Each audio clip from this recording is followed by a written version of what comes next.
Sensible Maninder Singh. And this story, when you just take a step back and look at this story, thinking, hang on a second, this is a guy living in a so-called democratic nation who is clearly under threat. There is no ambiguity. He is clearly under threat from a foreign nation. He is a citizen of Canada. He has been warned by the Canadian government, effectively, your life is in danger from a foreign nation. And yet Mark Carney is now seen shaking hands with a man who ultimately is responsible for that.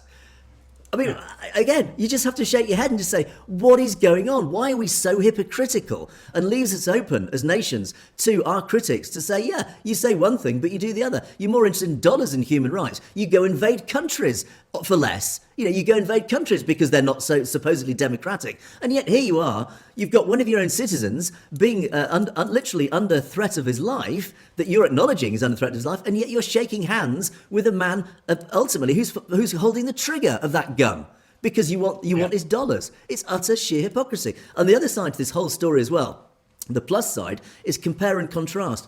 You've got Canadian news outlets holding their government to account. You won't see these sorts of news reports in India. Show me the Indian news report that is actually putting the spotlight on Narendra Modi and the BJP, saying, why are you murdering foreign citizens on foreign soil? Where's your policy?